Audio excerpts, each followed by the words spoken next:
Welcome into the best in paranormal podcasting. This is Darkness Radio. I'm your host, Tim Dennis. Today we have a great show, folks. Today I'm blessed. I'm blessed to have in one of the members of the Expedition Bigfoot team. One of the shows that I really look forward to week to being able to watch, mainly from a curiosity standpoint. I'll tell you, Bigfoot is one of those subjects that, as someone who in my youth, I was around in the woods all the time, and I got to admit, I've never seen one. I've been curious to want to see one. We claim we have them here in Minnesota, but I've never trudged across one. And there's supposedly one right in my backyard. And every week I see these guys come so close, and I see the FLIR cameras, I see the infrared cameras, and boy, I tell you, to actually have one of the members here on the program here this week is quite exciting for me. So I want to jump right into it. We've got Bryce Johnson this week on the program, and I want to dig in this week and talk about the new season. The new season of Expedition Bigfoot is going on right now on Discovery, and it looks exciting, folks. It looks like we've really got some concrete stuff going on Expedition Bigfoot this season, and I'm excited to talk to Bryce Johnson today. Actor, producer, podcaster Bryce Johnson is always looking for his next adventure, whether acting in film and television, voicing characters, podcasting, or hunting the world's most elusive creature. Bryce is forging new paths in the entertainment industry, most known for his roles in Willow Creek, Death Valley, and Pretty Little Liars, as well as voicing the title role in Marvel's full-length animated film Doctor Strange. Bryce is also the co-creator of the hit podcast Bigfoot Collectors Club, which is a weekly podcast in which amazing guests discuss their personal paranormal histories, followed by a story of high strangeness. Bryce's most ambitious project to date has him starring and producing in Discovery Channel's hit new show Expedition Bigfoot, in which he put together a team of scientists, researchers, and experts in the quest for definitive proof of Bigfoot. His most recent credits include Christopher Nolan's Best Picture Oppenheimer, as well as starring in Damien Leone's highly anticipated Terrifier 3 franchise, which is set to hit theaters on October 11th. Ladies and gentlemen, let's welcome in, for the very first time, to Darkness Radio, Bryce Johnson. Hi, Bryce. How you doing? Hey, I'm great, Tim. Thank you so much for having me. I'm a fan. Hello, Darkness Radio fans and listeners. I'm excited to be here. Well, we're excited to have you. I want to start off briefly with a little bit of the cliffhanger of Alaska and bring it into this season, because let me tell you, Alaska starts or ends with a bit of a, you've got branches, you've got these things that are looking at you guys, these things that are on thermal camera that are following you around, and you and Ronnie are on a quest to follow these things around the woods, and you guys are onto something, and then all of a sudden the team's up and out of there, and yet you're left behind there, Bryce, and you're tracking sounds. And it seems like an incomplete mission in Alaska. Did it feel unfulfilled to you? Well, I got to admit, I would say all of our missions are incomplete in a sense until we bring home the goods. Bigfoot in a body bag. Here's the thing. We only have a window of opportunity on these expeditions, and they usually last in a range between a month to 2 months. And so, in the end, yes, we feel like we're getting so close, but, we can only do what time permits. And yeah, you do leave there feeling, oh my God, we're getting, excuse me, so close, I remember in California when we were, right in the middle of our expedition, and we were getting close there too. And we were pushed out by forest fires, so we always feel like we're, we've got more work to do, which is why, we came right back to Northern California on that Lost Coast, because, we always sort of consider our areas of operation as places that we can go back to. Once we've established a target zone, we really consider that an area of operation that we can go revisit. Okay. Which is what we did here in season 5. And I'm so excited. So, because we really pick up where we left off and we just hit the ground running. we're going to get to that in just a second here, because you say something interesting in the season premiere, which it startled me a little bit. I'll get to it here in a second. I want to bring it back to Alaska for just a second here, because it's interesting. One of the things I found interesting before you grabbed Ronnie in Alaska and went to meet him, there's an interesting point in Alaska where there was something near him about 200 yards away.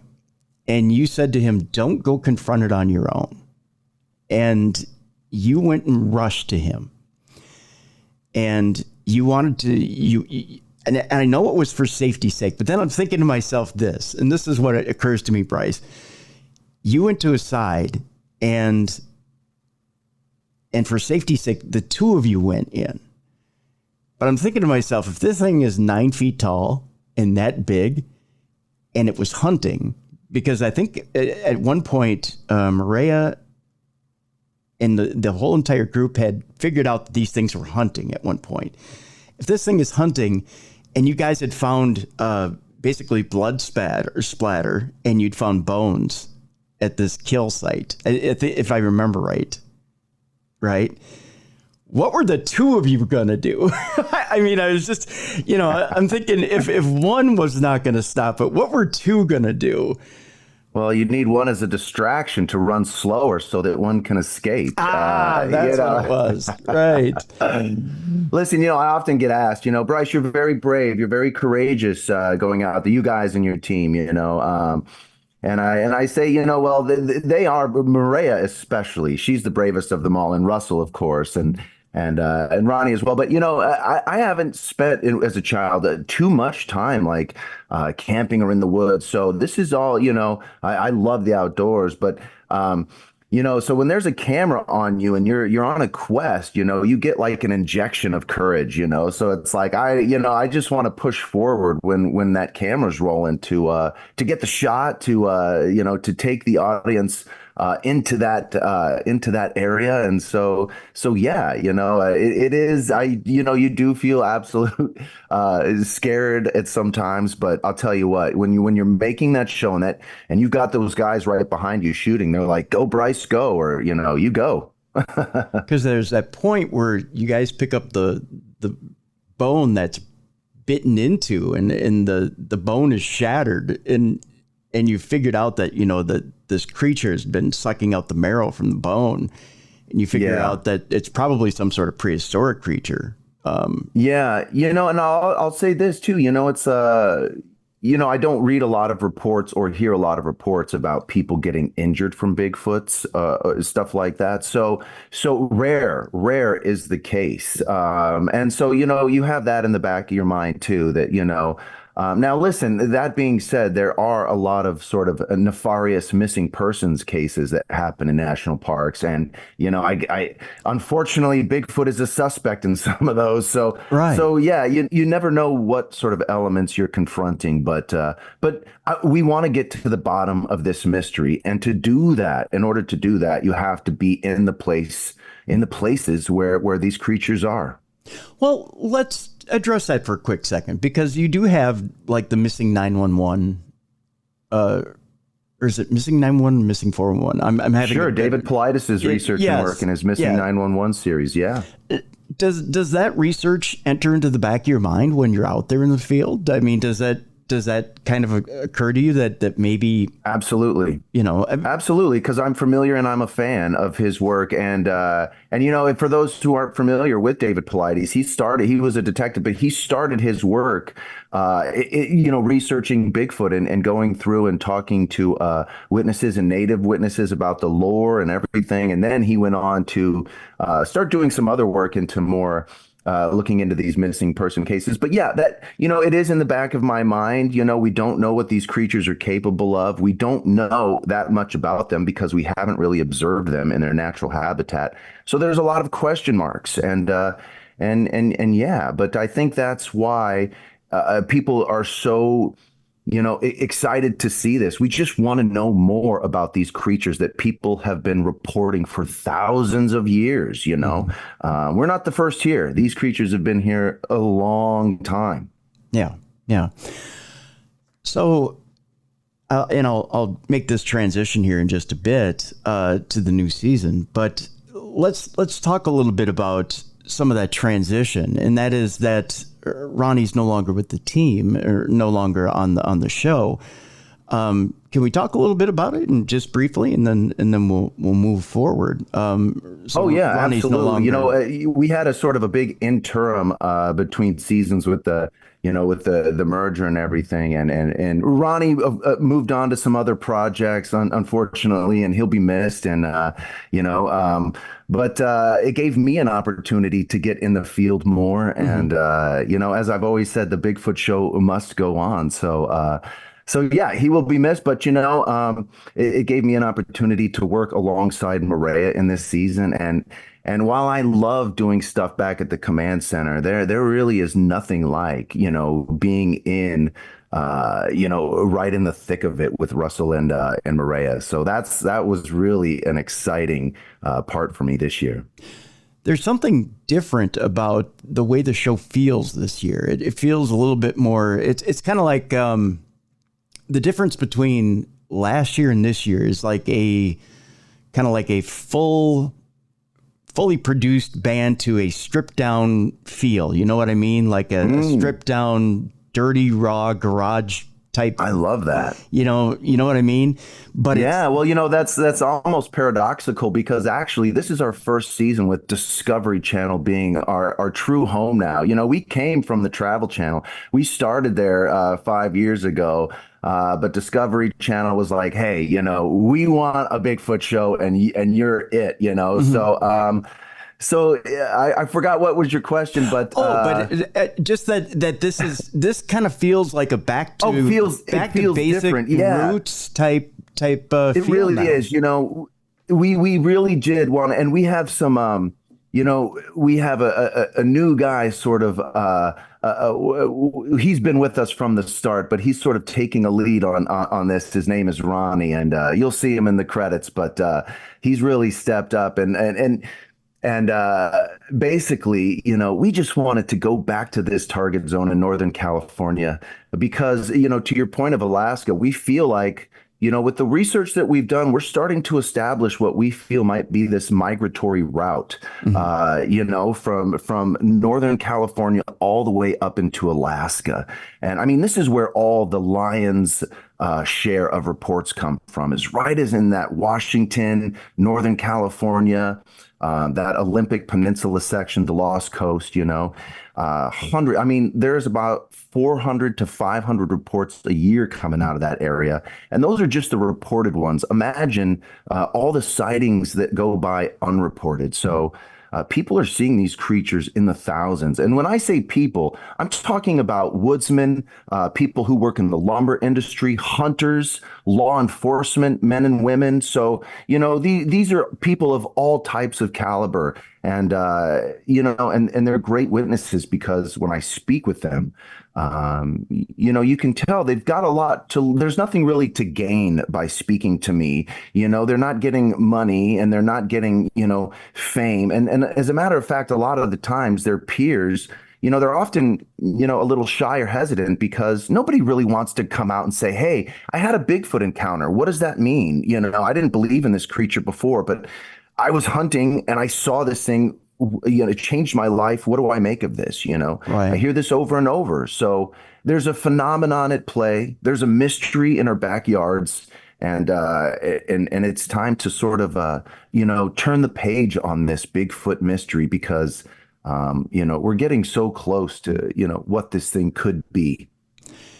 It's an interesting phenomenon that when people have interactions with things like ghosts or UFO, it's easy to discount or dismiss. When you have an issue with something like Bigfoot, well, people could go, well, it could have been this animal or this animal.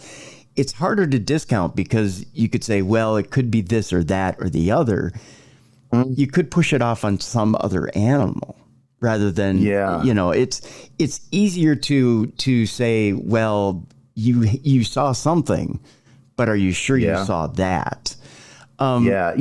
one of the things that I love, some of my most favorite reports of Bigfoot sightings come from hunters.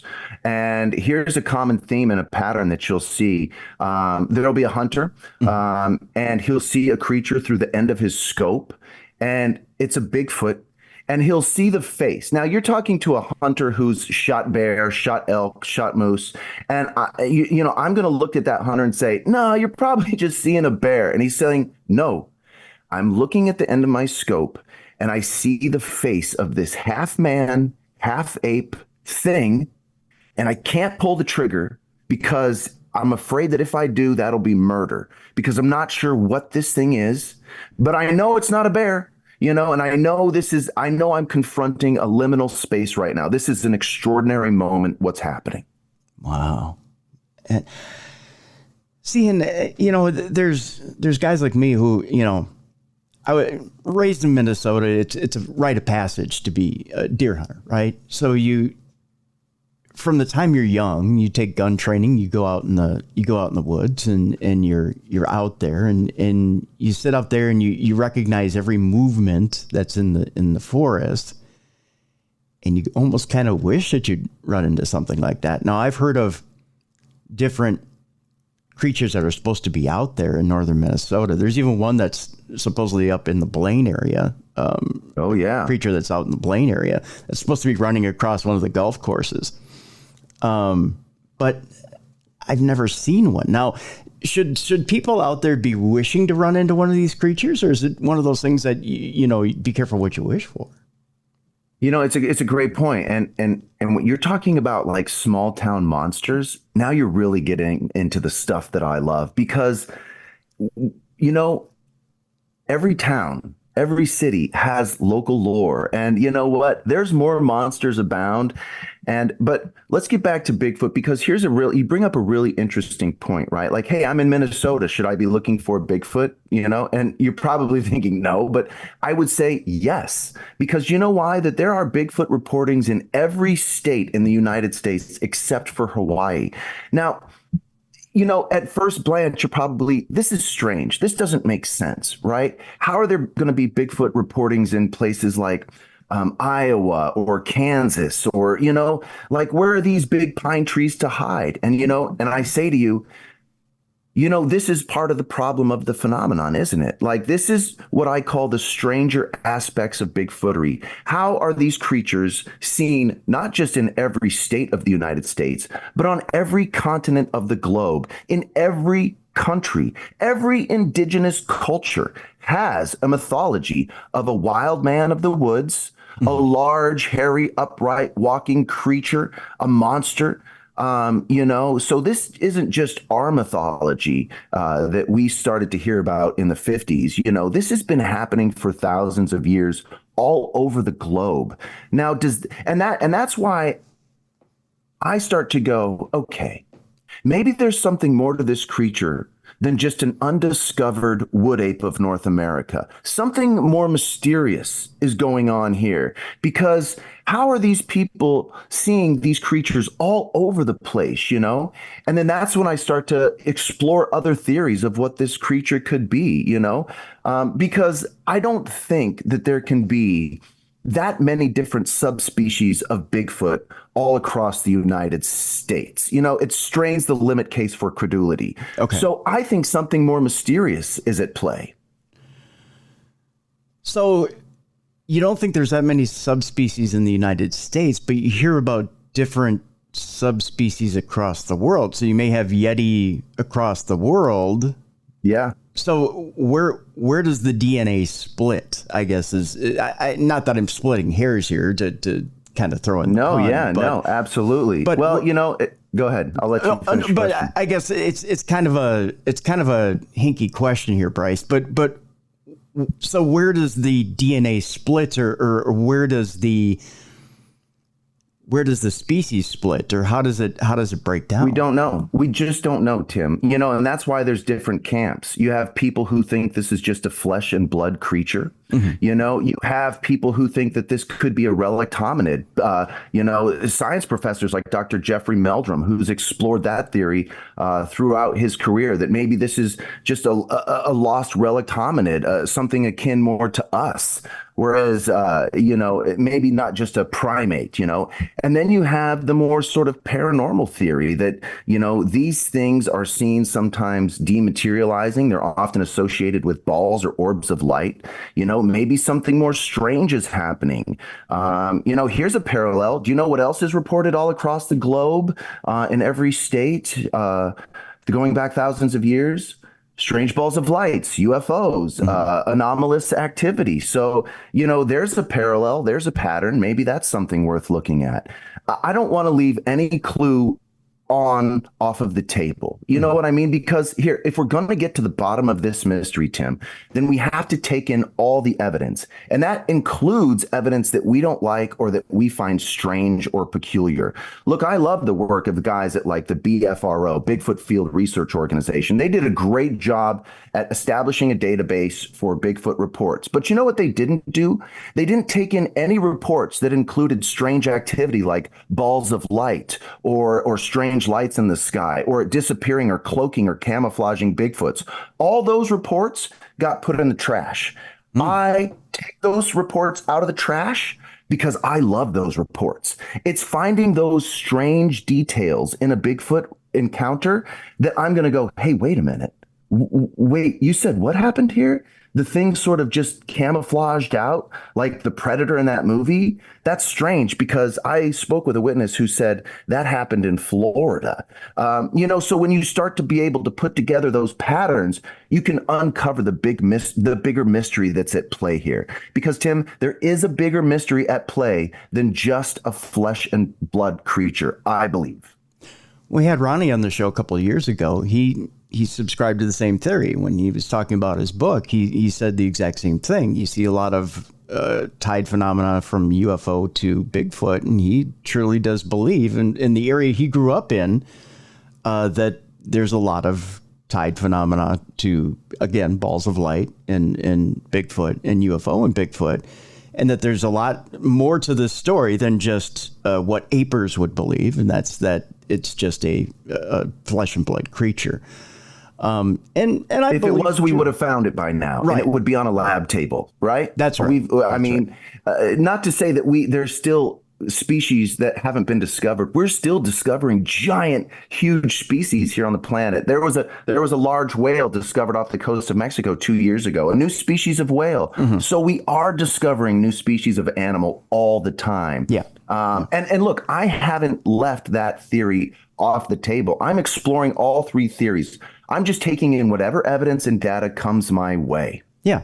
Oh, absolutely. And I think you do have to be a little open-minded with it, because it's, again, if you're not, then you start, throwing different theories out, and then are you truly, being scientific about it? You're not, you're closing yourself off to different possibilities. That's exactly right. And you can't. That's for sure. Tell you what, we'll take our break a little bit early here. When we come back, I want to address a few things in the season premiere that kind of interested me. I'm stammering here, but there's a couple of things that you had encountered in the field that I want to talk to you about that were very interesting. This new season gets off to a hot start. It really does. And you had talked about that trail that goes all the way from Alaska through NorCal. And it's a hotbed of Bigfoot activity. I want to focus a little bit about that and why it's such a hotbed of activity. We'll delve a little bit further into that. We'll talk a little bit about Bigfoot in general and why it has this grip on America right now, and why it's so hot, such a hot topic. There are news outlets right now that are trying to break this story. And I want to talk to Bryce a little bit about why is it breaking mainstream media. We'll talk about that when we come back as well. Bryce Johnson is our guest. Expedition Bigfoot is available right now on Discovery, also available on Max. You can check the past seasons available on Max, but it is airing Wednesdays at 10 p.m. Eastern, 9 p.m. Central on Discovery. When we come back, more with Bryce Johnson from Expedition Bigfoot right here on the best in paranormal podcasting. This is Darkness Radio.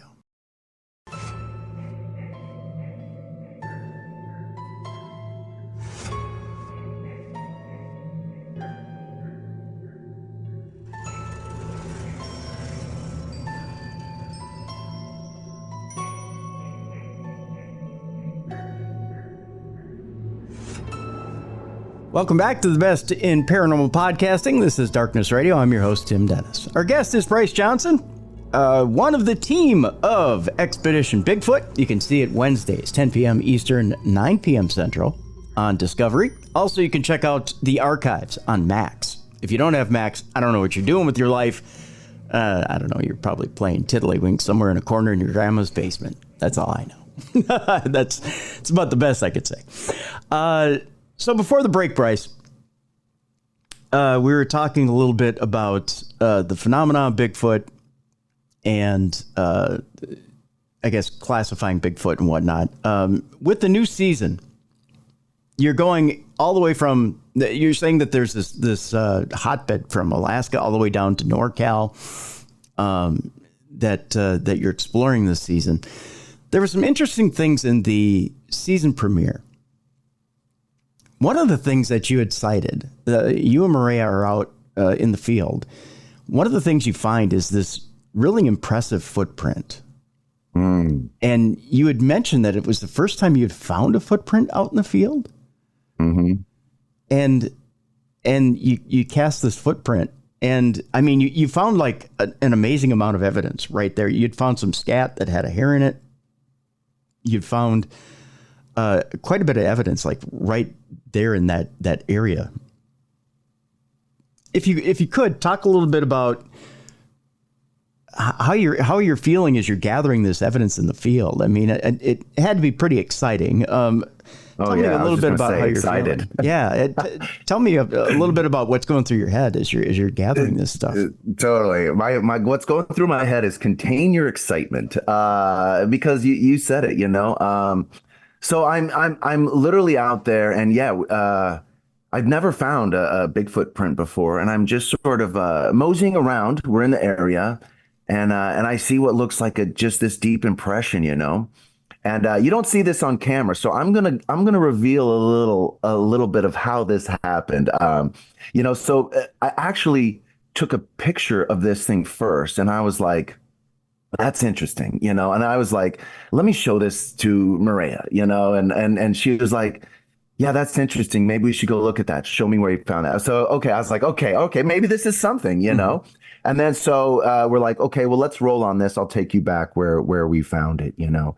And so we go and now we're looking at this thing and we start to just see how deep this impression is in the ground, because it's almost like 3 inches in the ground. And it's too good to be true almost, because it's just so deep and it looks like a foot. Now, here's what's interesting. I go, now, as I'm pointing this to Maria, you don't see this in the show because, you know, we have to cut. We were talking about this thing for quite a while, you know? Yeah. And I'm going, I see it this way and I see a toe. And she goes, you know what, Bryce? It's backwards. You're seeing the heel is the toe. Look, the toe's this way. And I go, oh my God. And I was like, oh, and it just sort of popped out at me. I go, oh, I saw it the other way, you know? So now it's really starting to reveal itself, you know? And I'll be darned, when she starts to pour that plaster of Paris, this thing took on the shape of a foot like you have no, but like, I could not believe it. And now I'm just sort of like, I can still feel the energy. Like, I'm just like, and I'm going, unbelievable. And it's like, when you confront the phenomenon like that, it's almost unbelievable, because you're like, whoa, here's one of these footprints that people find all the time.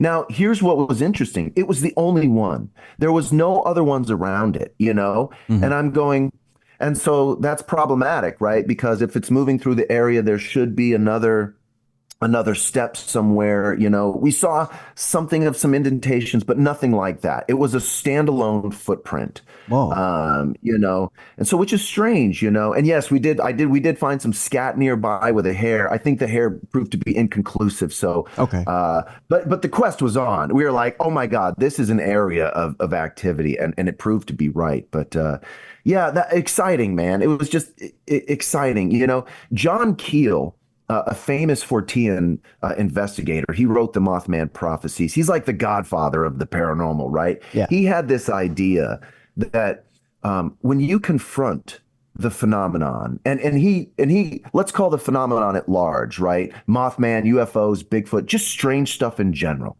right? He had this idea that when you confront the phenomenon has a way of confronting you. So it almost starts when you start looking into this stuff, it starts to look back at you, and I honestly feel like, when we entered back into that target zone, we were like, they knew we were coming back, and they're like, oh, you're here again. Let's play. Yeah. It had that feeling, which is just so strange.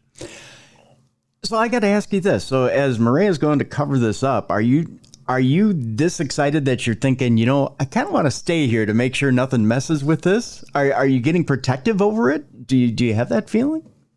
Well, yeah, sort of, yeah, but you have to move on because the time is just crushing us constantly. We have so many experiments we run and investigations we want to do. So, and like I said, since it's just one footprint, you got to go and you got to move on. Yeah. And funny enough, the famed Patterson Gimlin film footage, Bob Gimlin, a lot of people don't remember this, but when him and Roger saw that creature crossing the sandbar back in 67, and then they chased off it on their horses. Well, after it got away, they came back and they started to do what me and Maria did. They're like, look how deep this thing is. We got to cast this. And then they're like, okay, well, the weather's coming in. Let's just, put some branches over this stuff and we'll come back and get it. So they did the same thing. They had to go back to their base camp, get the plaster of Paris, and then come back before the rain came in and get it. So yeah, you're constantly, under the gun, which is where this technology comes in, having stuff like a portable scanner, 3D scanner is just incredible. Which is what we've always wanted to do, was get the latest cutting edge technology right into our hands, right in the middle of an investigation, which is what we do better than anybody. Speaking of, last season, you got the best piece of cutting edge technology you could get. That was a fixed wing drone. Oh my gosh. Does that make an appearance this season? Do you know the operator on that drone? We called him Drone Jesus. That's how he's known in the industry. That's how good he is. Really? And usually he's used for search and rescue and engineering operations. But now we're using some of the best experts and vendors in the field to look for Bigfoot. That's crazy. So, and here's the thing, I won't give anything away on some of the tech we used. But I'll tell you this, we always try to go bigger, badder, and better. And so we're constantly looking at new technologies to help us in the field. We think of this as a military operation. We really do, Because that was amazing. I mean, that bit where, the drone goes up and not only can you see your heat signatures down in the field, but just to be able to track miles away that there's something moving towards a glacier. You can make out a face. You can make out a face with that thing. I mean, it's incredible. The technology is incredible. So, which I just love bringing to bear on this hunt, because you need it. These creatures have, even with the best tech, they're outsmarting us almost at every turn, which is incredible. So this is a highly sophisticated game of cat and mouse, and you need the best tools to play it. So with that, I mean, there's been some low tech stuff that you guys have done too. I mean, I'll bring up from last season. I'll bring up one of the things that Ronnie used, and that was the bear bells. I mean, bear bells, things like that. That sometimes the low tech stuff tends to be some of the things that you can kind of mess with these creatures' minds, or they kind of like to mess with yours. It's kind of like a cat toy. Of sorts. You took the words right out of my mouth. I was just going to say, have you ever heard the phrase, it was curiosity that killed the cat? Right. You know, I'm under the belief that these creatures are so curious. They're highly intelligent, right? And they're so curious about what we're doing in their zone. First of all, we're in their territory, right? Mm-hmm. And we're in their neck of the woods. And they're curious. And when you can do so, yeah, low tech, high tech, it all works great because they're curious as to what the heck you're doing. So I'm always under the belief that as soon as we enter an area of operation and we believe that Bigfoot are there, we're already under observance. In other words, as soon as we step in, they can smell us, they can see us, they know we're coming, So yeah, it's stuff like gifting and bells that gets their attention, and they're curious. But when you're flying like a fleet of drones over their head and they're going, then yeah, they're getting curious about that too. Or you're spraying primate pheromone in their habituating site. Yeah, they're going to get curious about that too. So there's all kinds of stuff to try. My mind is always just floating with ideas. Let's try this. What if we did this? And it's like, it's just so fun and exciting, especially when you get a reaction from these creatures. Is there a favorite, I don't want to call it a trick, but is there a favorite, favorite lure? We'll call it that. Is there a favorite lure of yours that you like to try, to try and get them to come out and play? Yeah, I think so. I think it's just you. I think you are the lure. So if you're in the field, then you become the bait, really. And we believe these creatures mostly operate at night. They're completely nocturnal, So, yeah, when you're walking around in the woods, and we use IR lights, infrared lights, because they can't. We believe they can't see that. Normal animal life, they can't see the infrared spectrum as we're moving through. So, okay. Yeah. So I believe, my favorite tactic is just like go out there and look for them because that seems to work every time when you're out there and you're like, I don't know. You just got to be there, all the stuff is great, the tech, but at the end of the day, I guess you being out there is what makes them the most curious and they want to play, Mm-hmm.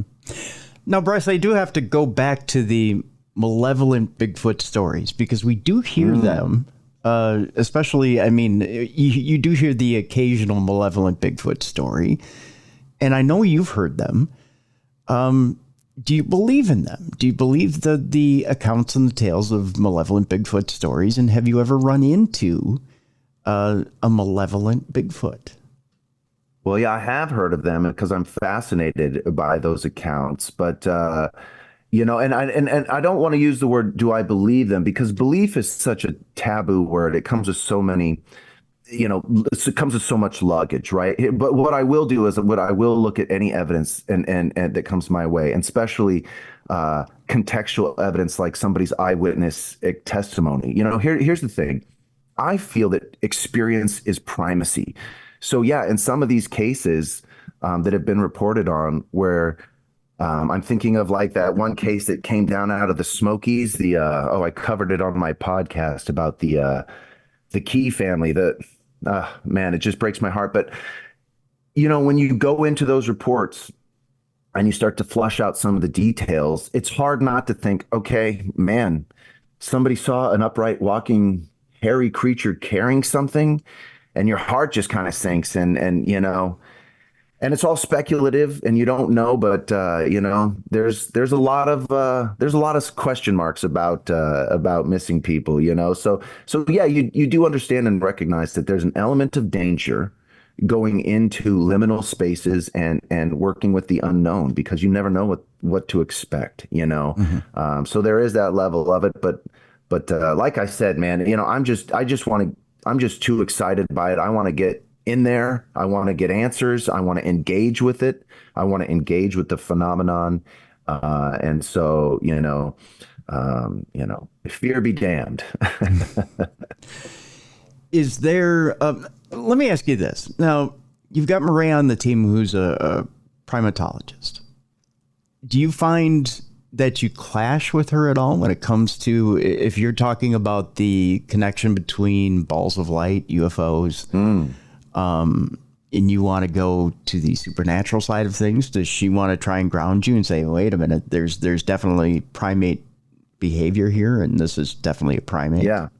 Well, it's a great question. And look, just because I'm interested in high strangeness and the stranger aspects of Bigfootery, I will not dismiss evidence that points to this thing being, flesh and blood. Look, it happens in the UFO world too, right? Ships, there's reports of craft landing, leaving impressions in the soil, and then taking off, right? It's sort of the same thing. So, I know because I'm very scientific at heart, and so I love and adore Mireya's approach because we need that. Our show has always been based on, look, if we want to confront this thing, we have to keep 1 foot grounded in science at all times. From there, we can explore other ideas, but it has to be grounded in science. Look, and just because it's something that we don't understand doesn't make it supernatural, right? Perhaps it's just a science that we don't know yet.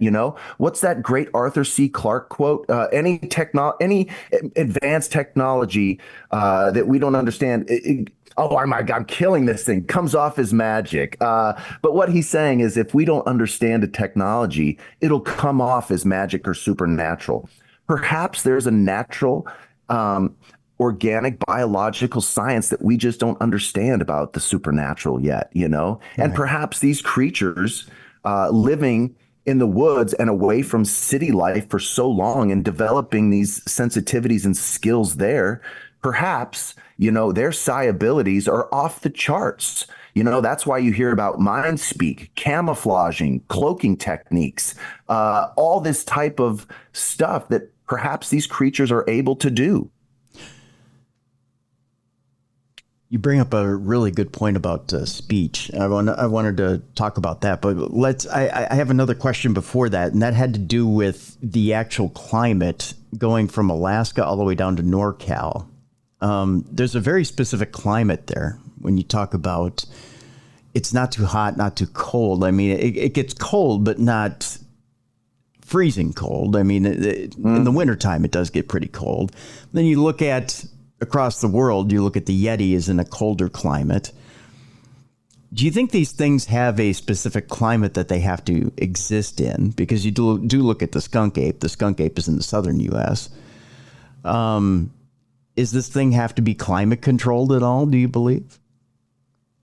It's a great question. What's really interesting is all the different varieties of Bigfoots reported across all the different spaces of the globe. And yeah, you make up a good point. You have to ask yourself, could there be that many different species of Bigfoot? And we haven't been able to find any of them, Yeah. It's like, wait a minute. No. That doesn't make sense. Like I said, that passes the limit case of credulity, right? That doesn't make sense. Something else is happening. Is it our culture that's influencing how we perceive the Bigfoot phenomenon in a local area? In other words, in Florida, is it the culture and area over there that is influencing how we perceive these creatures there? And in Russia and in the Himalayas, or the orang pendek in Asia. What about the yowie in Australia? Something else is going on, and I think people are coming to grips with that. I think people are finally starting to go, hey, let me take a look at another theory here. Maybe this thing is something more than just a flesh and blood creature. Because if it was just that, wouldn't we have one on a lab table right now? And if it was just a flesh and blood creature, would there really be hundreds and hundreds of different species that none of us were able to get on a lab table? I say no. So what's really happening here? Well, I'm interested in finding out. Aren't you? Yeah, most definitely. Language. I want to address language before we leave each other today. And that is that you had captured some sounds at the end of last season. I've heard different languages captured by different scientists, and there seems to be some speak or some language between them, and you can hear audible speak between them. And it's not the typical chatter that you would hear between like apes. Sure. It's almost like strange. It's almost like a foreign language. And which seems to say that there's some sort of cortex there, that there's like almost like the beginning or formation of a language there. So in your research, do you feel like these things actually have a language that they speak and they just hold back from speaking it in front of people? I think that's really astute. And I think that's probably close to correct. You get a lot of reports about what's called telepathy or mind speak, not only between like observers and Bigfoot. So even Les Stroud, remember Survivor Man? He came out and said while he was in the field, he was getting some mind speak from a Bigfoot. What the hell is that? So if these creatures do have these latent psi abilities that they've mastered, something like telepathy, I would imagine that they're using that mostly to communicate to each other. Because why would you waste time using small mouth noises when you can communicate mind to mind? That being said, if you go to your local zoo, and you start to observe primates, you'll see that they can make all kinds of noises with their mouth and their lungs, and they can do mimicking, and they can make calls. And so I think not only can these creatures use mind to mind communication, but they can make all different kinds of noises as well: hoops, hollers, screams, birds, other animals. You name it. It feels like, we get so many different reports. And think about those Sierra sounds, those famous recorded sounds that came out of the 70s. What you don't hear a lot about during those was, what else kind of sounds they were recording there? Car doors slamming in the middle of the woods, strange stuff like that. At one point, Ron Moorhead, who, he was the guy that, captured the Sierra sounds. He's like, it sounded like there was a car right in the middle of the Sierra Nevadas and somebody was opening and closing a door. Now, how do you make sense of that? Right. Yeah. So I don't know. Yeah. These creatures do love to sound off, and man, it makes for interesting recordings. That's for sure. But when you hear it in the field, the hair on the back of your neck just immediately spikes too. You're like, oh, that sounded pretty terrifying. What is it about wood knocks and whooping, and what is it about that form of communication that they seem to take to? Is it if psi speak is available and they can communicate back and forth with telepathy? What is it about the grunting and the raw form of communication that they seem to take to? Is it the fact that they can communicate with lower forms that way? Or, well, think about when Russell was bluff charged. Sometimes you just need an aggressive snort or growl. If this, look, if just because I say this thing seems to be strange doesn't mean it's not physical in nature at times, because it leaves footprints, right? It breaks branches, it moves things around. So this thing is very physical. If this is a creature, I would imagine it has all sorts of communicative sounds to let people know, hey, you're too close, back off, I'm far away. That's why we really don't use wood knocking, because I don't know if another human's just banging on a tree, 200 yards away. Yeah. That's why when you get a howl, there's so much more data and information in that you can analyze. And even at that point, we still have no idea what the heck they're communicating with a howl, or when we play a howl back, we have no idea what we're saying. It's like I said, use that zoo analogy again. It's almost like going to your zoo and trying to communicate with a gorilla. You're not going to be able to. You're just playing this game. That's all it is. It's like, hey, we're interested in you. Okay, well, let's see what we can do. Yeah, exactly. Well, Bryce, I look forward to this season. This season looks exciting, man. I mean, you started off with a hot start. You're on the trail again of something huge there. You've got a lot of targets in this hot zone. Oh my God. And yes. I mean, you've ended up in an area where I can't imagine that, you're not going to run into something this year, that something isn't going to run across you. I guess the question here is, what happens if you come face to face with one right in front of your eyes?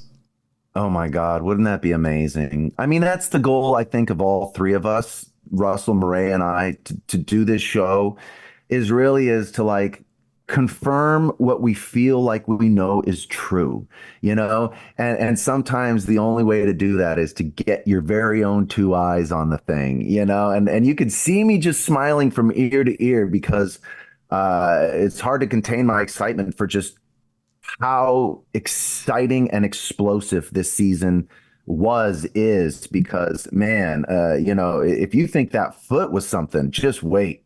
Yeah. All right. Well, we're looking forward to it. Again, Expedition Bigfoot airs Wednesday on Discovery, 10 p.m. Eastern, 9 p.m. Central. Check your listings for where it airs and when it airs in your area. It's on Max as well. The archives are on Max if you want to check out previous seasons. But Bryce Johnson, I want to thank you so much for being with us today. Well, thank you so much, Tim, and thank you to your audience as well. You know, Bigfoot holds a special place in my heart, and I think it does for so many people as well, just because I feel like we see ourselves in Bigfoot, and we know that there's something true to this mystery, and God, this world is just such a better place with a little mystery in it, isn't it? Yes, it is. Yes, it is. And I think it's one of those phenomena, especially in the paranormal. It's the one phenomenon we can reach out, we can touch it. It's there. Unlike ghosts, where there may be a little bit of a doubt, or UFO, where we look up in the sky and we wish. Bigfoot's one of those ones that can just jump out and it'd be right there. So I know. And as my friend Bobcat, who directed Willow Creek, would often say, he said, you know, the great thing about Bigfoot too is when you go and look for him, and if you don't find him, hey, you just ended up camping, and isn't that great? You know, and it's so true. Yeah. Go out and get in the woods, you guys. Go explore. Go get mysterious. The phenomenon is for everybody. Don't let anybody gatekeep this phenomenon. You can go look for Bigfoot wherever you are. That's right. That's right. Bryce Johnson, thank you so much for being on Darkness Radio today. It was my pleasure. Thanks so much for having me. Thank you.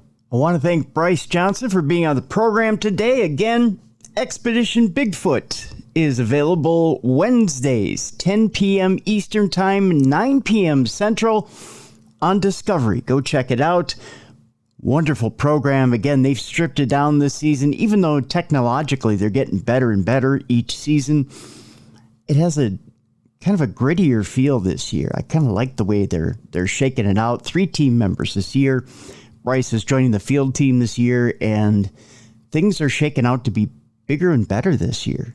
I kind of like the way it feels. So I talked to Bryce off air about coming back, doing a postmortem after the season. I think we're going to do that. So looking forward to that. So good luck to Bryce and the crew, Russell and Maria, this season. I'll be watching. Going to be a good season. Folks, before we hit the weekend, I encourage you, if you've got extra time, you're out in the Michigan area, Sault Ste. Marie area this weekend, to come on out to Michigan Paracon. It is the last Michigan Paracon, so take advantage while you can. I highly encourage you to get out there.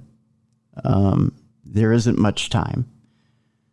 They say good things don't last. It's true, they don't. Kind of sad that this is the last one. It's been one of those things I've looked forward to every single year, and one of those things that I've marked my birthday with and look forward to on my birthday. Now, my birthday isn't until the 26th, the following Monday, but it's one of those things that Brad and Tim have always been very gracious and marked the occasion and remembered the occasion, and Tara too. To be honest, I think it's more Tara than Brad and Tim. But they've been very good about remembering the different speakers' birthdays while they're there. Even went so far as one year throwing a party for the different speakers, which I thought was very nice. And they've just been gracious hosts and great hosts throughout the years. And I want to thank them one more time before heading off this weekend for their hospitality and how great they've been. It's really such a one-of-a-kind conference, and I don't know that it will ever be topped. I mean, by all means, come on out, promoters, and try and top it. And invite me to your conference and see if it can be topped. I'll judge it for myself. But it was really something special. And I have to tip my hat to Brad, Tim, Tara, and Upers for putting on such an excellent presentation over all those many years, a decade and a half or more. So again, you guys have done such a spectacular job. It'll be hard to top, that's for sure. I talk to you about being a light in someone's darkness every weekend as I leave you. And I want to give a shout out to Brother Sean, who came to my rescue. I met him through Travis, who you've heard on the program this week. Sean owns Raven's Custom Motorsports here in the Twin Cities.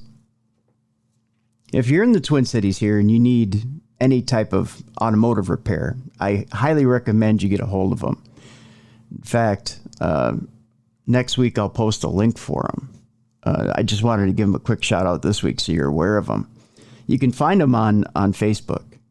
Raven's Custom Motorsports LLC is how you can find them. Raven's Custom Motorsports.square.site is how you can find him. Folks, my car absolutely blew up, and the thermostat stuck wide open. I've had a real hard time lately. I haven't had any cash whatsoever, and trying to drive people to the store site so you guys could buy something. Haven't really had a lot of luck with that. But Brother Sean came along and helped a brother out, and Brother Travis came along, helped out. Appreciate it. Those guys were lifesavers. And not only did Sean just help out, but Sean did such an exceptional job at the repair. I mean, not just replacing the thermostat, because replacing the thermostat is one thing, but took exceptional care of the van. Flushed everything, flushed the system, pointed out where there was stop leak, gunking up the works, and flushed the entire system, burped it, flushed it, did everything. Even came out to my home and did it. I mean, not that he'll do this for you. He did this for me as a favor because the vehicle was inoperable. But happened to come out and do this for me. And he went above and beyond for me and made my day. And Sean, I got to thank you so much. The man is busier than all get out. He's got business beyond business. But I'm telling you, if you need someone who will go above and beyond, treat you like he'd treat his own family. And that's what you're looking for when you're looking for service. Someone who will treat you like family. Sean's your man over at Raven's Custom Motorsports here in the Twin City, LLC. One more time, Raven's Custom Motorsports.square.site. I had no idea, but there's still people out there that still treat you and yours and your stuff like it's theirs. And Sean, I love you, brother. I love you. I didn't know there were people still out there like that. So thank you. I appreciate you. So with that, folks, we go into the weekend. Again, be a light in someone's darkness. Reach out, help someone this weekend when they least expect it. I was pleasantly surprised and shocked, and I have this smile on my face today, and I'm thankful to Travis, to Sean, to Georgie who came out. I raised my hands to the sky and I thank the universe. I thank God. I thank everybody who helped. And, I'm grateful. And I'm grateful to you guys. I'm grateful to you guys that you've listened today. I'm grateful to you guys that you continue to put your hard-earned effort and your time to listen to this program and to enjoy what we do here, because we put in a lot of work on this program. Continue to rate and review. If you like the program, give us 5 stars. Be friendly. And continue to support our sponsors as well. because that's all we ask. All right? We're coming back with brand new shows next week, birthday week. So we're coming at you with some great stuff. And we're going to continue to be grateful. So there you go. That'll do it for Travis Thorpe, for Jessica, for Mally, for Beer City Bruiser. I'm Tim Dennis. Thank you so much for listening to the best in true crime and paranormal podcasting. This is Darkness Radio.